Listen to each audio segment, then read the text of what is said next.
de vez.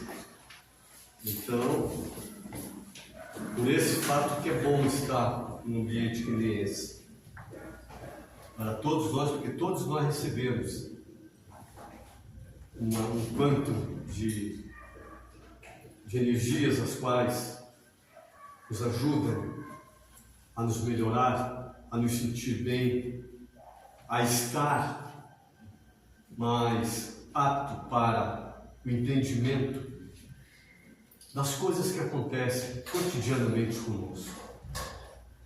Então, que nos abençoe o Senhor Jesus, que Ele possa nos dar aí tranquilidade, calma e serenidade para entendermos o que a gente vai conversar a seguir.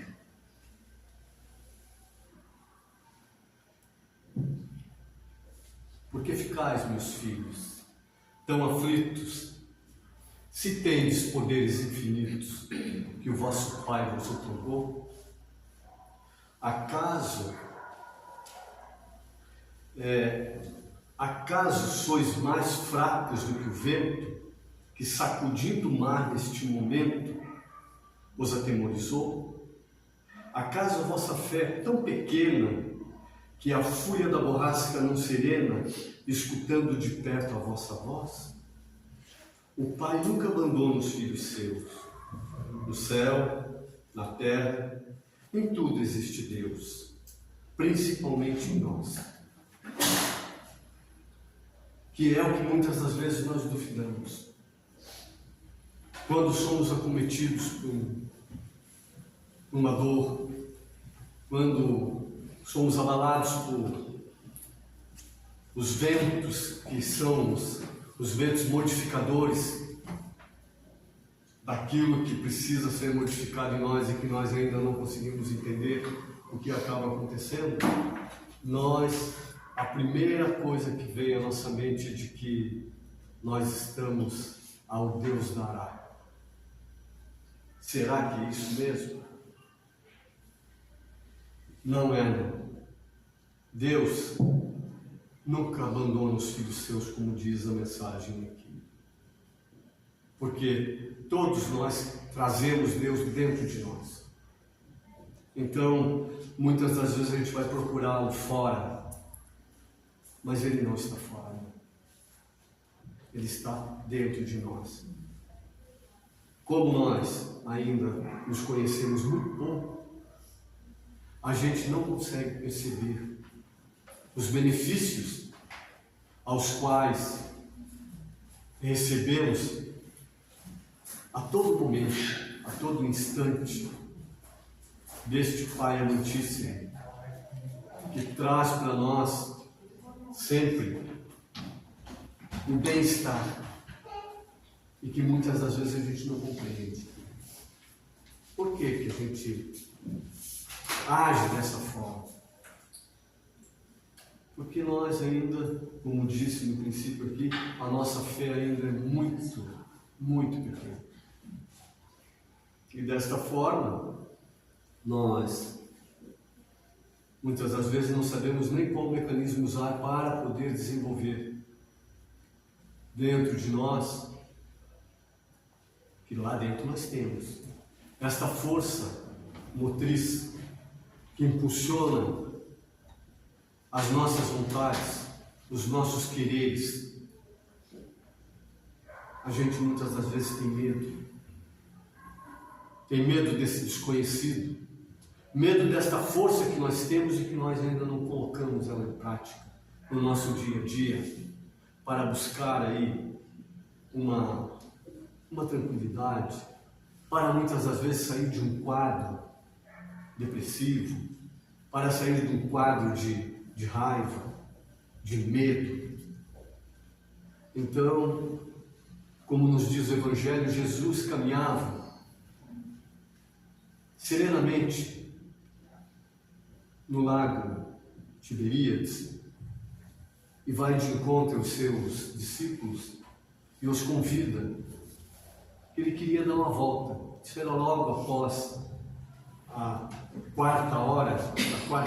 quinta hora para eles na época, era logo após o almoço, para nós aqui, ele os convida para dar uma volta de barco. E os discípulos todos se olham, todos pescadores, todos muito conhecedores do mar, e dizem: mestre, agora não dá. Neste momento não tem como. Nós vamos entrar no mar aí, e o tempo muda muito rapidamente de lupina, e a gente pode ser pego aí desprevenido. E ele insiste: não, mas vamos. Os discípulos meio acabaram concordando, colocaram o barco na água e foram. O mestre amigo entra no barco, vai procurar um canto e lá ele deita-se. Deita para dar uma descansada. Não demora muito não. O vento muda, o mar encrespa e o caos se instala dentro daquela embarcação pequenina.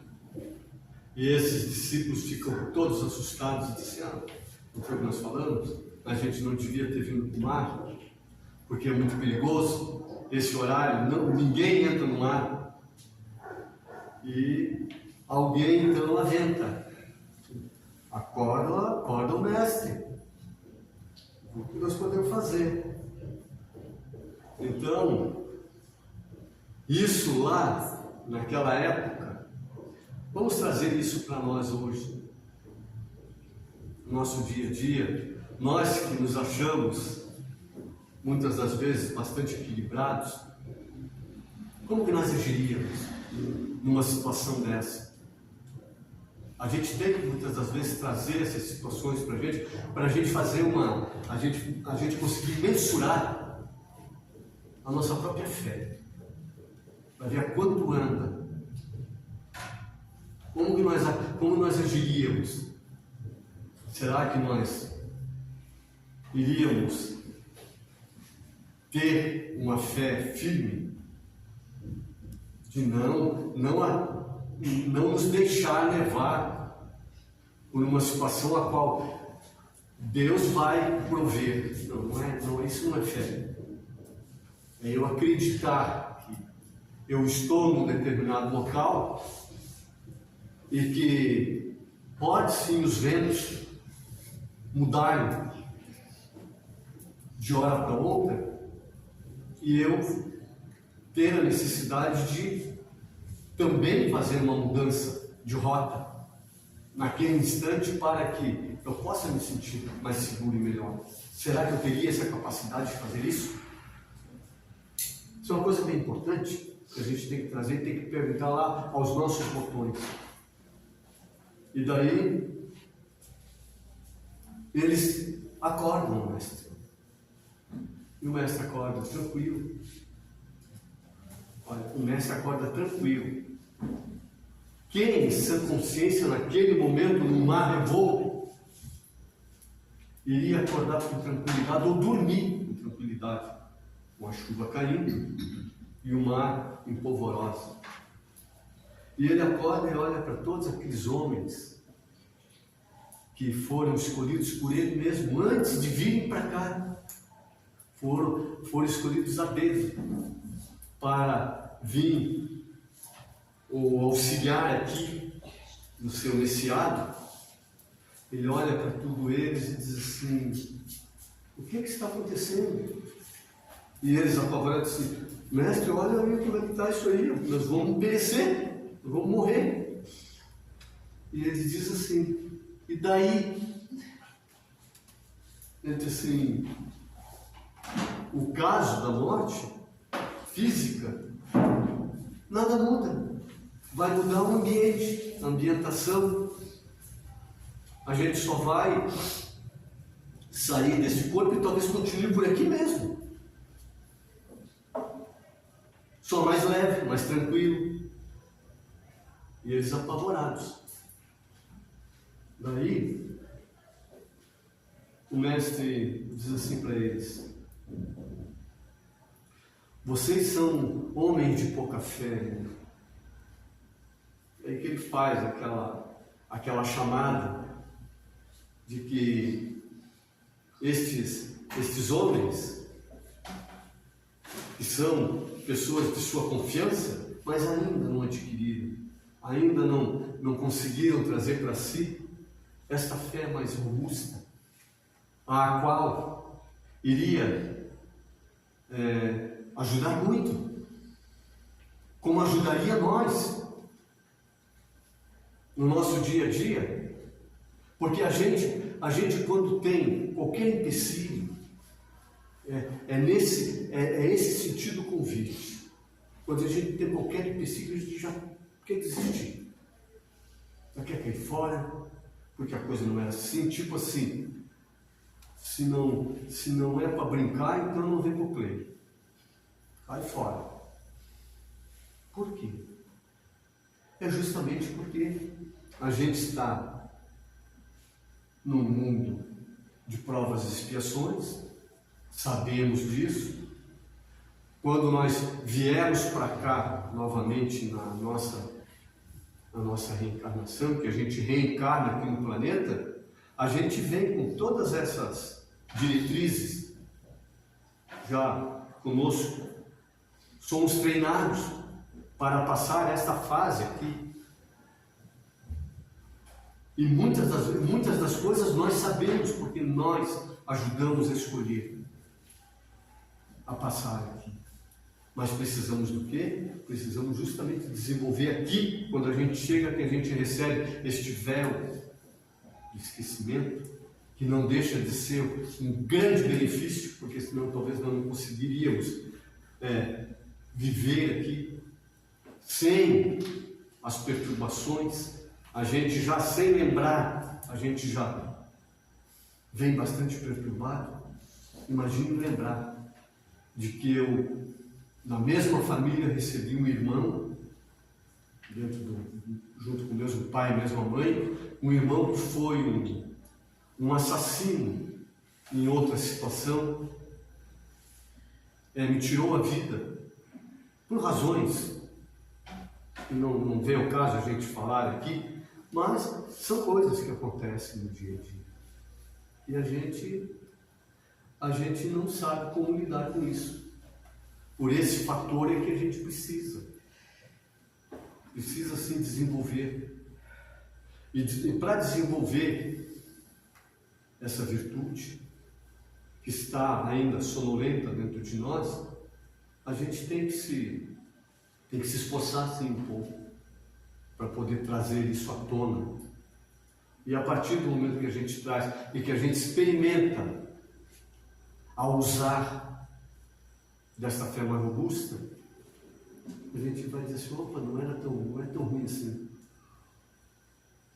Porque essa fé incide em a gente se conhecer um pouco mais. Mas o grande problema está em nós se conhecer um pouco mais, que é o que nós não queremos.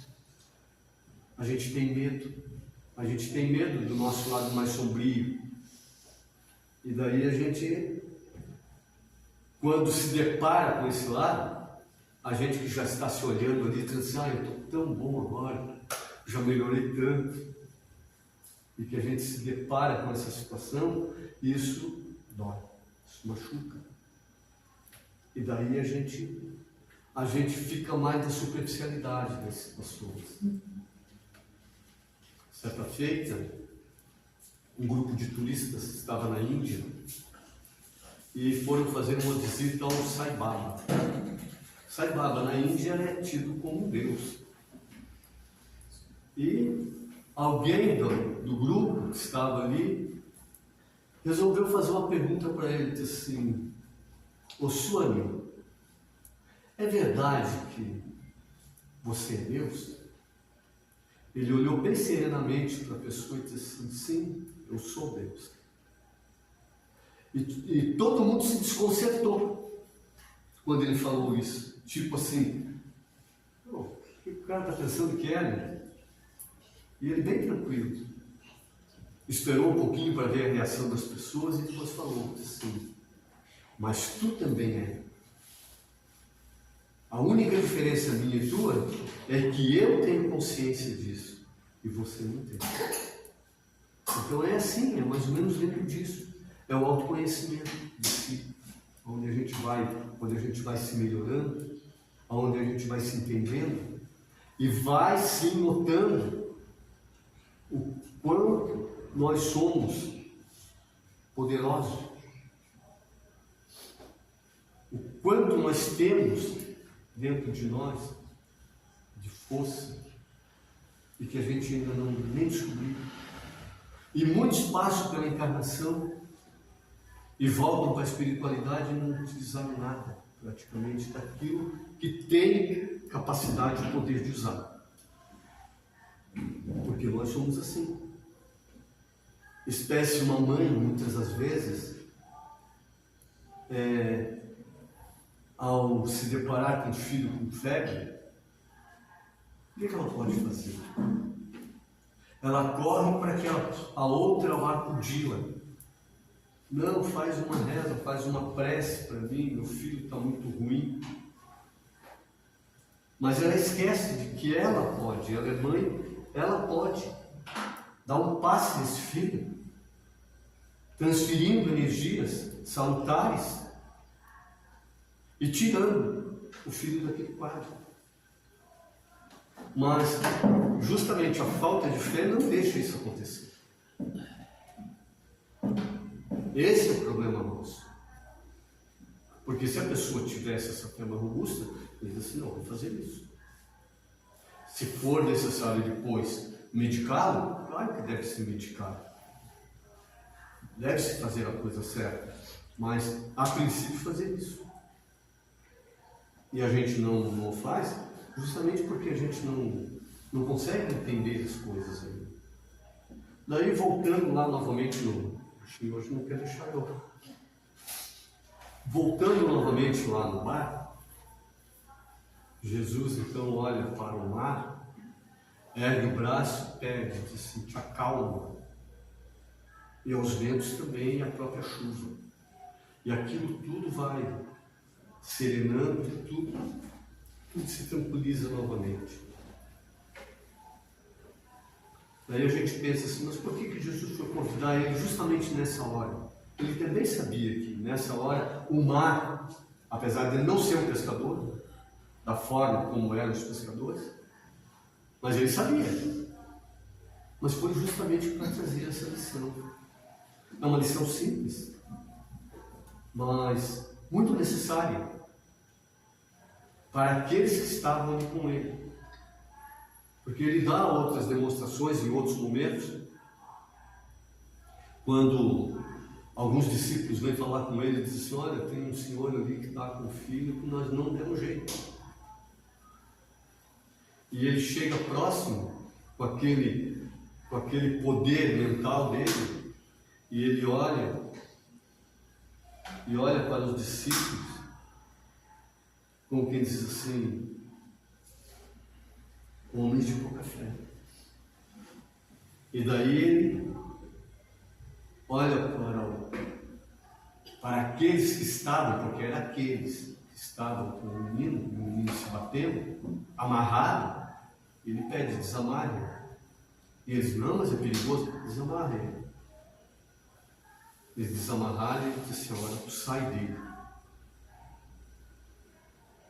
Vocês saem dele. E assim ele fazia, com tranquilidade.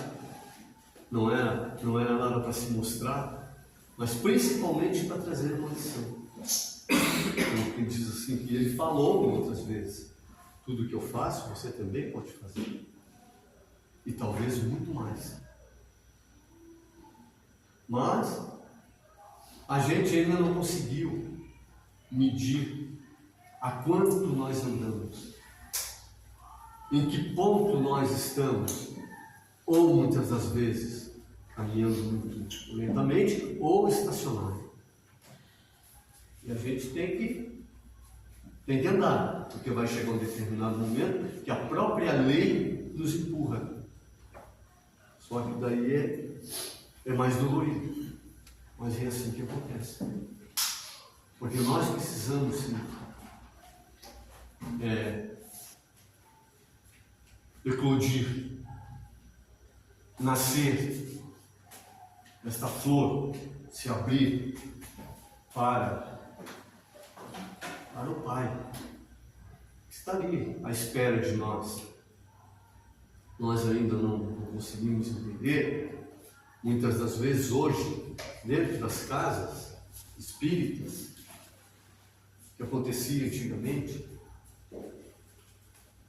numa época de José Titinga, quando chegava um ser obsidiado na casa, e naquela época era mais difícil, porque tinha também toda a sintomatologia para que se entendesse o que estava se fazendo, e ele olhava para o espírito que estava acompanhando aquele pobre coitado daquela pessoa e dizia assim: sai dele, com toda a autoridade. E a pessoa aquietava e o espírito saía. Por que isso não acontece hoje? E hoje que a gente tem um conhecimento muito maior dessas escolas, dessa bendita escola que a gente está matriculado. Na época da grande gripe espanhola, a Nália Rodrigues, ela tinha um orfanato, ela cuidava de mais de 50 crianças. Naquela época, foi em torno de 1900, ela fluidificava a água e dava para as crianças. Nenhuma criança pereceu e nenhuma criança ficou doente. Olha a diferença do que, e eram espíritas comuns, mas que tinham já uma fé mais resolvida, mais trabalhada dentro de si. Então, lá no barco, o mestre diz novamente para eles: por que ficais, meus filhos, tão aflitos? Se tendes poderes infinitos que o vosso Pai vos outorgou, acaso o barulho da tormenta, da tempestade, os atemoriza? Por quê? Aonde está esta fé? Aonde está esta vontade? Olha a lição que ele passa para eles.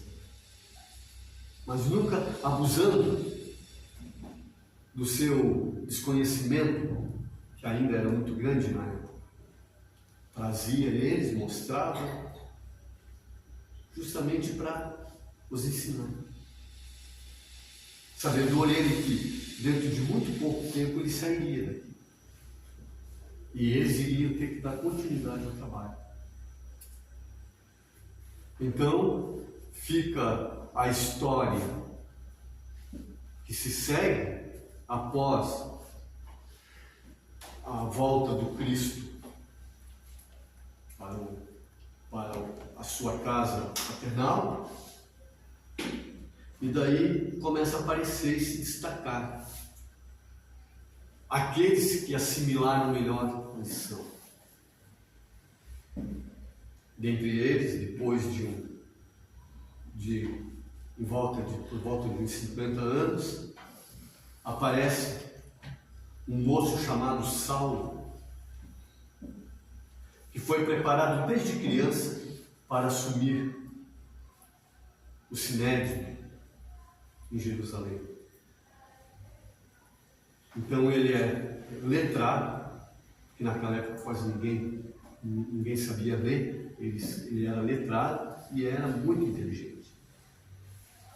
E ele começa a perseguir os cristãos.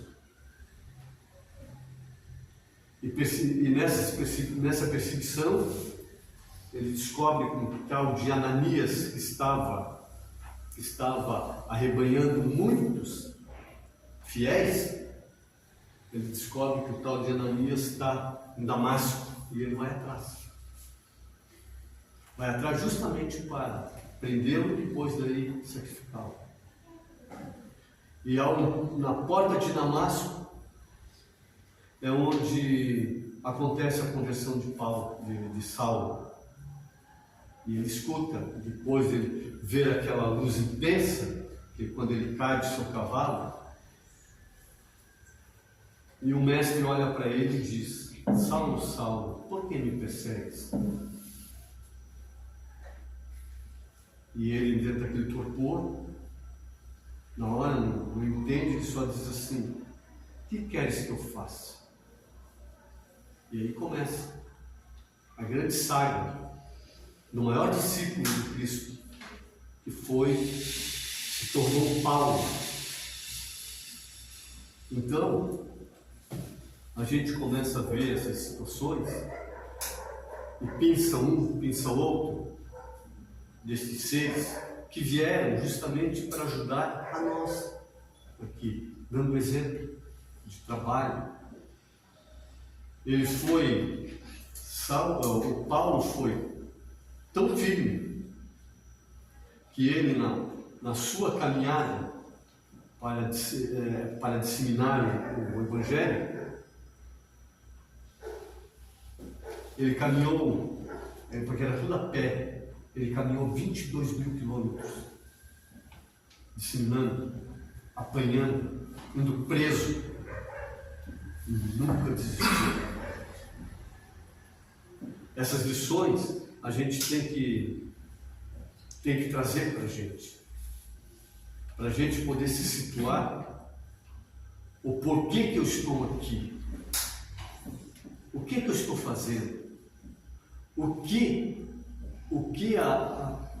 que se espera de mim, não o outro, mas eu mesmo. O que se espera de mim?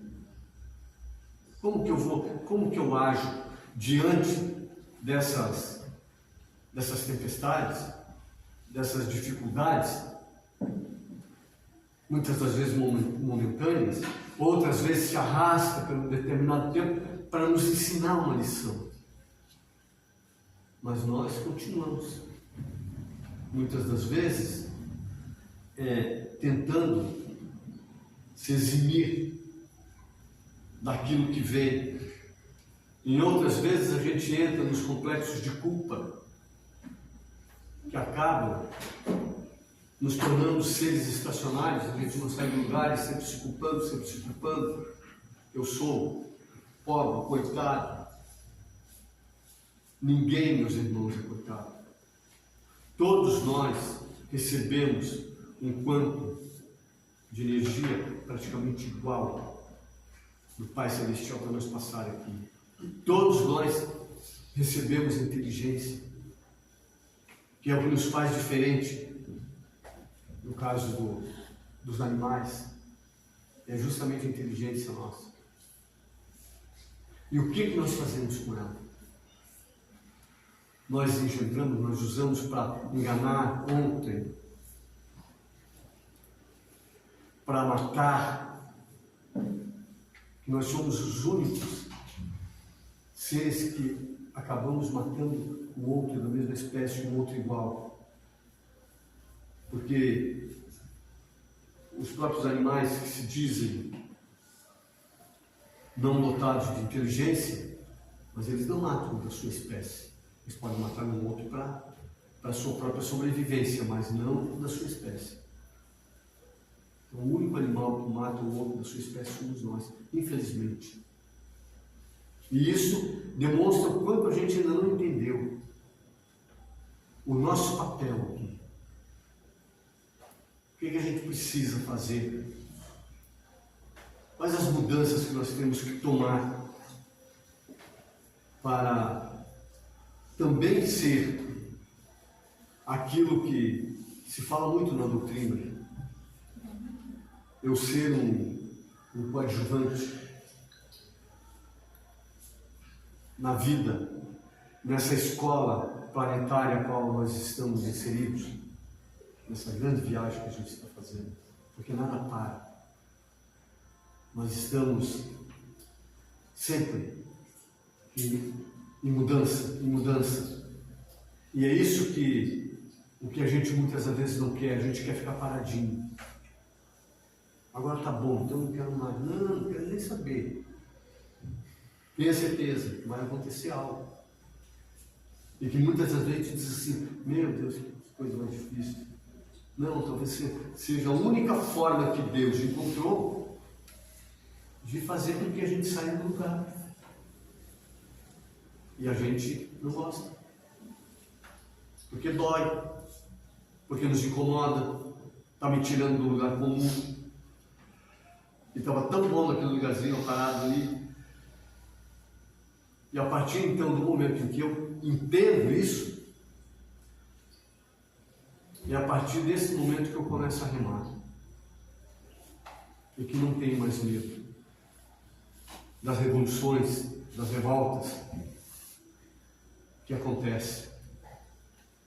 Deus nos colocou diante da natureza e a gente, se fazer uma observação mais apurada sobre os ciclos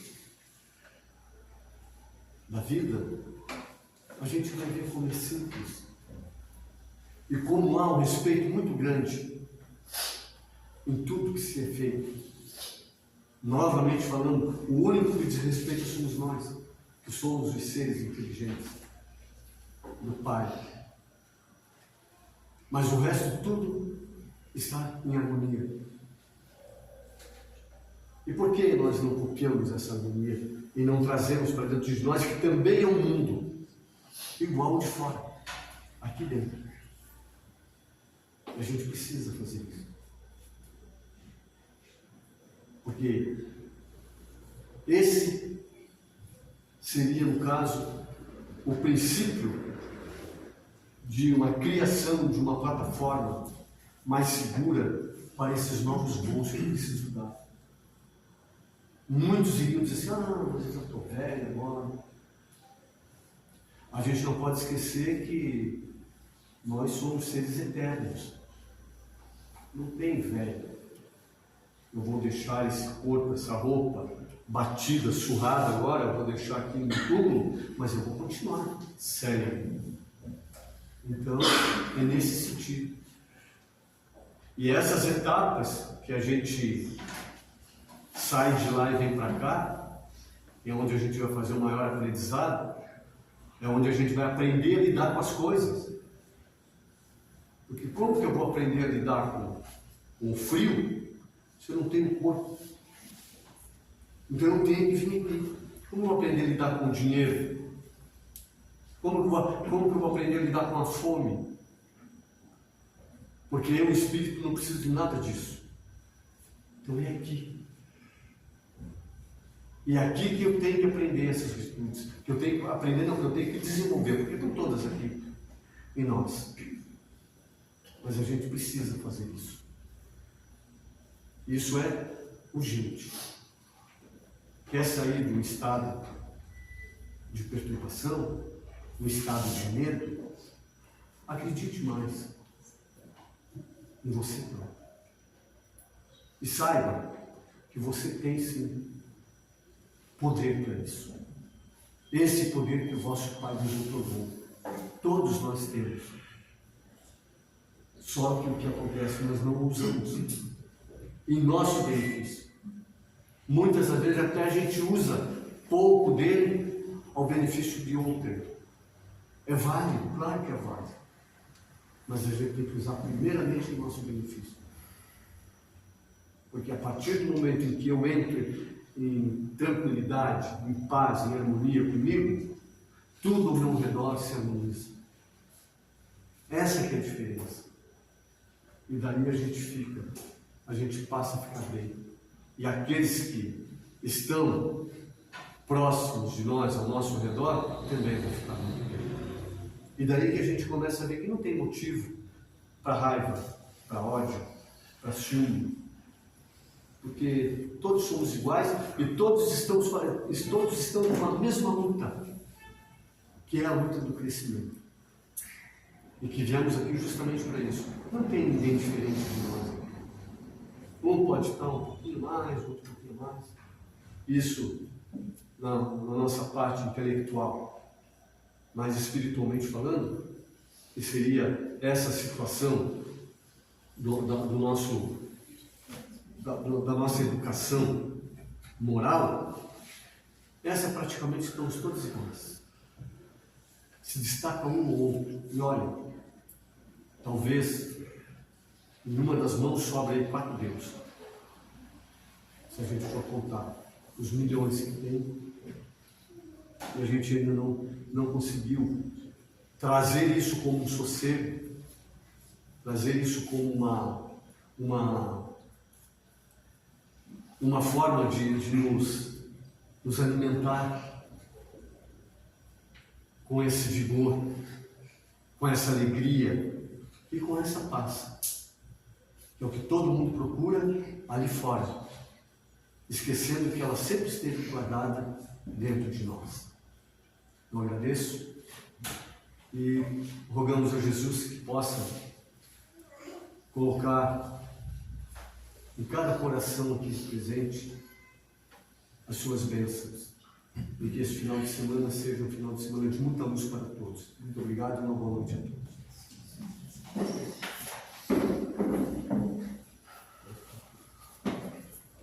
Obrigado, Nazareno. O que é fé, né? Confesso que para mim às vezes é um conceito difícil de definir, mas eu penso que fé é acreditar em toda a nossa força que vem lá do coração, que Deus está sempre junto com a gente, Pai nunca nos abandona. E se a gente acreditar nisso, todas as dificuldades que a gente enfrenta na vida, elas são possíveis de serem superadas. Como o Nazareno falou também, né, somos os únicos seres inteligentes na Terra, né? Podemos usar o nosso raciocínio para começar a pensar sobre as coisas que acontecem com a gente e transformar essa fé, que é acreditar, mas também transformar ela na fé raciocinada, que a gente tanto ouve falar nas palestras, né? A fé raciocinada, pensar no porquê que as coisas acontecem com a gente. Tudo tem um motivo, mas que tenhamos aquela consciência que Deus está sempre junto com a gente, Ele não nos abandona. Que possamos refletir sobre isso e com a oração que o Mestre nos deixou, a gente encerra mais esse trabalho de palestra doutrinária. Pai nosso que estás no céu, santificado seja o vosso nome, venha a nós o vosso reino, seja feita a vossa vontade, assim na terra como nos céus. O pão nosso de cada dia nos dai hoje, perdoai as nossas ofensas, assim como nós perdoamos a quem nos tem ofendido, e não nos deixeis cair em tentações, mas livrai-nos de todos os males, que assim seja. Em seguida a gente vai ter o trabalho de Páscoa, vocês podem permanecer sentados que vão ser chamados. Licença, boa noite. Boa noite. A gente está representando aqui o grupo de jovens, tá? A gente tem um grupo de jovens que acontece o encontro na sexta-feira, junto com a palestra, durante a palestra. Então, quem tem jovem em casa e quiser trazer para nós, estão todos convidados, tá bom? E também a gente veio divulgar a nossa campanha. A gente está com uma campanha de material escolar. Ao invés, a gente pensou assim, por que não brinquedo, né? Brinquedo, a maioria das crianças hoje ganha, nessa época o pessoal se mobiliza bastante. E o ano passado a gente fez uma campanha muito bonita de material escolar. E eu acho que ajudou bastante a instituição que a gente ajudou.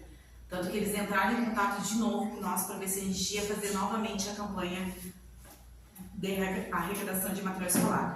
Então a gente retomou, resolveu fazer de novo e pedindo a colaboração de vocês para divulgar a campanha, pedir, às vezes um lápis, um caderno, uma borracha, não importa. Quanto em grão a gente vai conseguir fazer o nosso papel, que é arrecadar esses materiais. Porque o que acontece? Essa instituição, ela recebe crianças quase que semanalmente, às vezes a cada 15 dias, e eles, às vezes, só com uma sacolinha. O governo dá um material, mas às vezes custa chegar até eles. Então a gente precisa auxiliar a ajudar. Quanto mais rápido, às vezes, ela chegar com material escolar, às vezes até com conforto, né? Para eles chegar na escola tudo bonitinho. Então, a gente conta com vocês. Tem outras crianças que talvez a gente vai conseguir ajudar também, além dessa instituição. Então, se puderem divulgar, trazer, colaborar com alguma coisa, a gente já agradece, tá bom? E também a gente tem a campanha do quilo, tá? A gente arrecada todo ano 1 quilo de alimento, pode trazer uma cesta, pode trazer só 1 quilo, não importa. Também quem quiser colaborar, sempre aparece alguma família que a gente acaba ajudando aqui, tá bom? Muito obrigada e boa noite. É isso. Boa noite.